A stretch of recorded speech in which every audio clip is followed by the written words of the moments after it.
is Cici. This is At Home with Cici, a channel dedicated to homeschool, family and motherhood. Today's video is going to be a little tour of our homeschool space.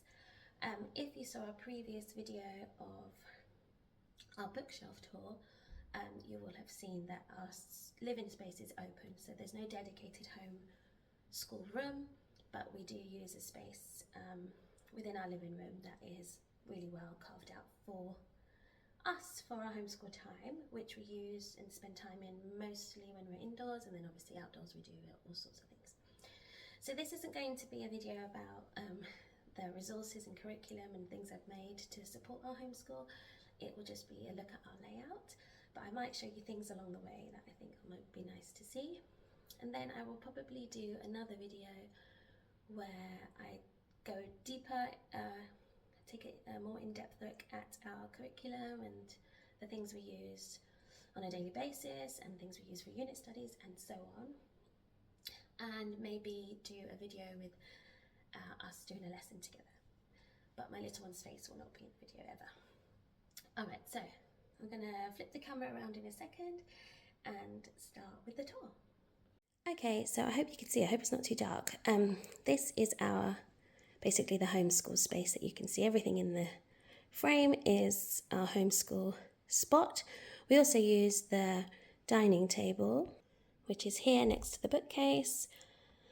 I'll actually just give you a quick update on the bookcase. I'm sure you're thrilled to see. So since the last video, since doing the video and talking about this area here, I realised it didn't make sense as it was anymore. So we've taken the chair away, put some cushions in. Her violin is here because it just sits there well, but we don't play it here. And then I've moved all the classics up there, the sensory stuff down here, and then I've added, now we have more space for all the new books coming in, more hardbacks and living books and things. So I just think that looks a bit more tidy for my brain. Okay, so I think I'll just start here. So this is our theme topic book section. So the dedicated theme stuff is here. Her Yoto, headphones and cards are there.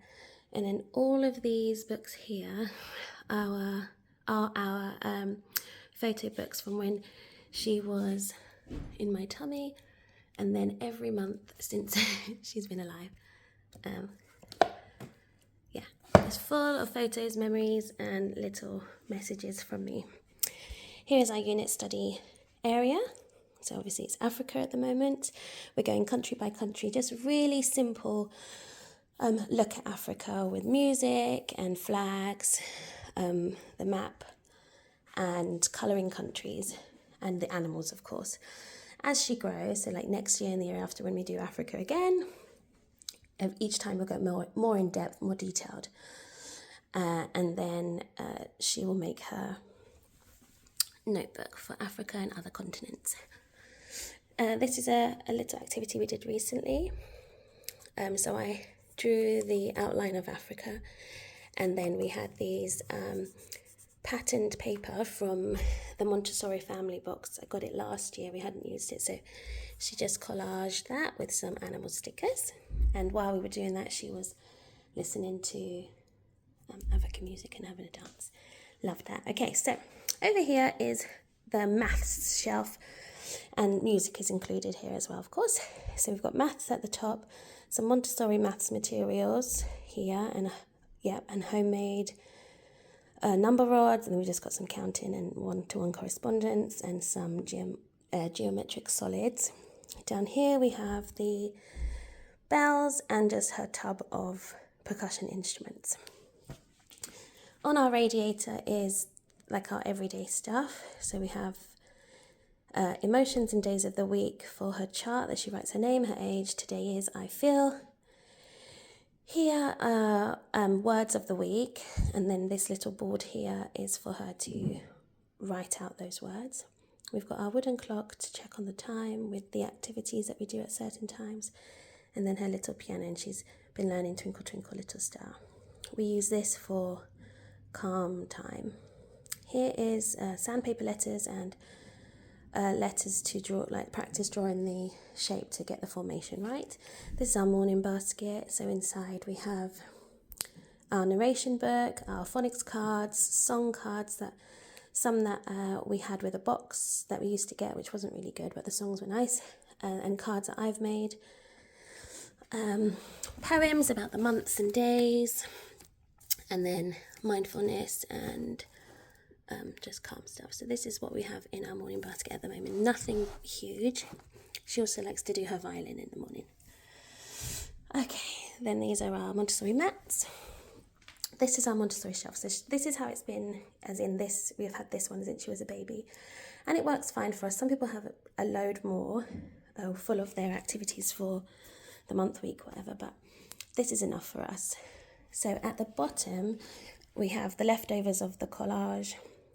Here's making African flags, African country flags with Play-Doh. She loves that.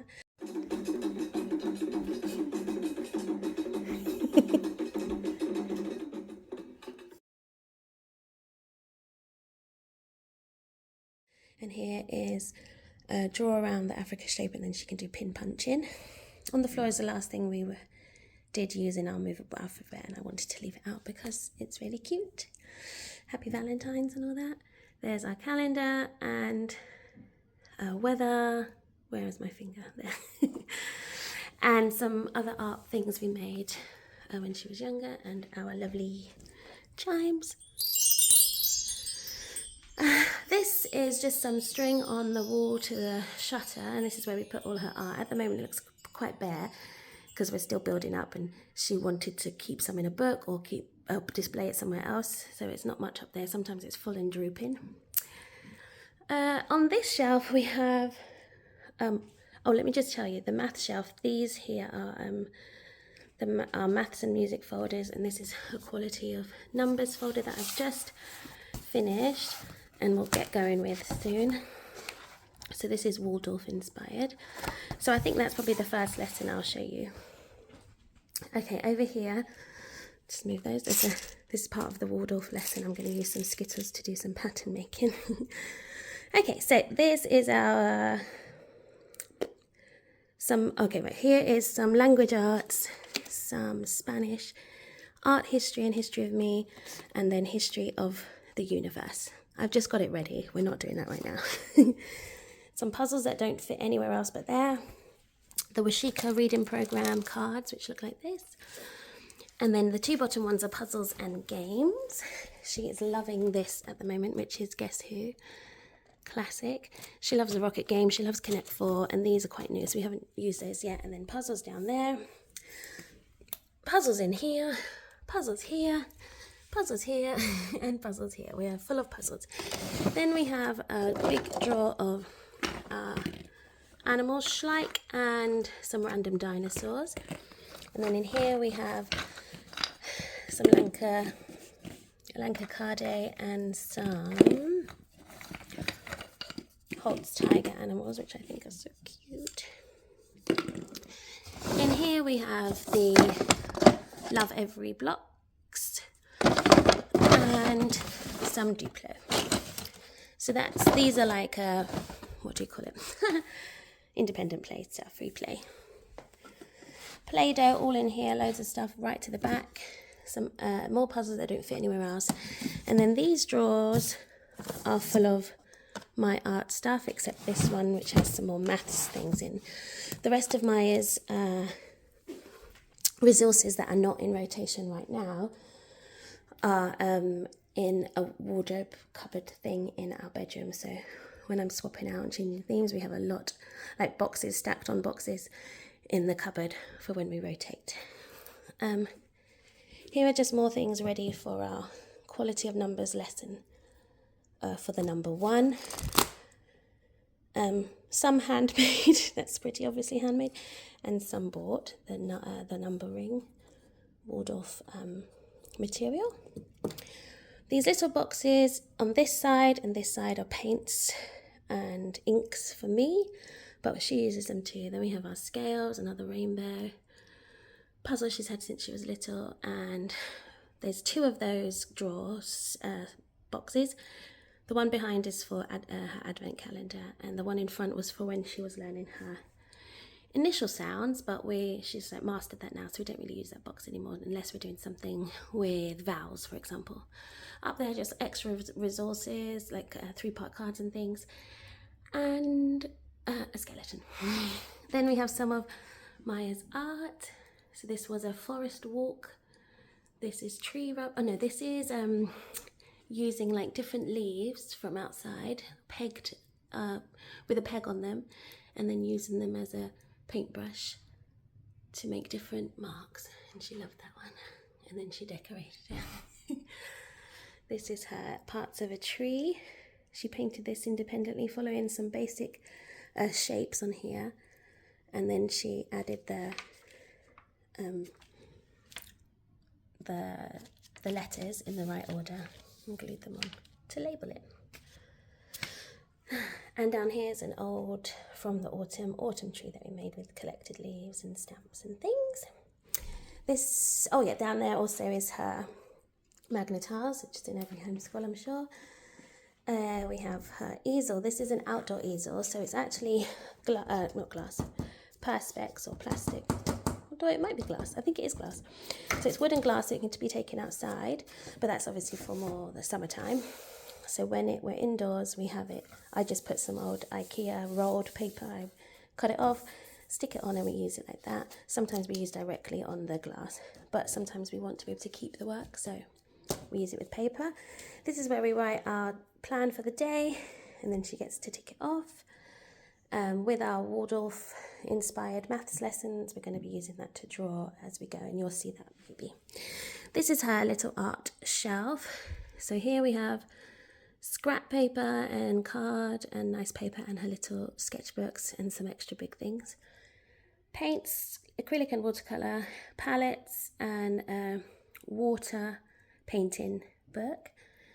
Shapes and stencils, glitter, beads and sticky eyes and gems and things, and the same there, like pom-poms and sticks and more stickers. Up here we have pens, pencils, paintbrushes, hole punches, rulers, glue, and then this little thing is for random worksheets that we've collected over time. Okay, so that is basically everything in the homeschool area. I just realised I could show you her little kitchen area as well, because we use that for learning too. So yes, if you have any questions about anything here, feel free to put them in the comments, and then let's go over to the kitchen. I'm just trying to angle it so you don't see the huge pile of laundry on the floor by the washing machine. Okay, so this is the IKEA kitchen everyone knows about. And then these shelves, I think we've got 2 of them over in the play area. They're from John Lewis. So we used to have it, first it started as just a typical play kitchen, then quite quickly I turned it into a functional kitchen. So here used to be the sink. I drilled holes in the sink. Underneath were 2 different tubs, and then I had a automatic or button pressing water dispenser. So she would press the button, it would come out from one into the sink. So she used to use that for washing her hands and washing like her cup or a little bowl or something. But as she's got taller, she can reach the bathroom fine now, so she can just run there and do it. And we made space instead for her cooker, and then she can still have the play cooker as well. So if she wants to just play food, she does it there. And when she wants to actually cook something, we do it in the cooker, which she loves. So the top bit is a steamer, the bottom bit is like a frying pan, but like a deep one. So she's made pasta, like fried tofu, and then pancakes is her favourite thing. Okay, so that's basically it. So at the top we have her snacks that she can get herself, and then random things behind. Fruits and veg down here, cakes and pastries and bread, and then her till and basket. In this cupboard is the play stuff. So this is all play pots and pans and bowls. And then in this one, it has this here because it used to be locked because that's where the water was. But now it's got her cups and stuff in it, but she still prefers to just use the adult stuff that she calls it. Sometimes she uses the little ones. And then I've just put a board over the hole. This is like a shelf from our cupboard over in the home area. Yeah, so this is the pot. It's really nice, and we have a plug underneath, and she loves it. And then these were from Etsy. The jars are from IKEA, but these are from a thing on Etsy. I don't remember. You can find them if you put felt pasta. So cute little farfalle. And then I just cut up thread and made it into noodles. She loves using those. And then I give her old Lush solid perfume pots and other little pots, random things that are all empty for her to use to pretend to season. Again, more pretend, well, they're not pretend, they're real, but she uses them in her pretend cooking. And then jugs and cups there. And then a lovely picture of rice and peas ingredients, another picture of Montserrat, and a beautiful painting. And that's her little kitchen. I love it. Okay, so that was not the most thrilling, exciting video you'll ever see, but it was just nice to share. Like I said, if you have any questions, feel free to leave them in the comments.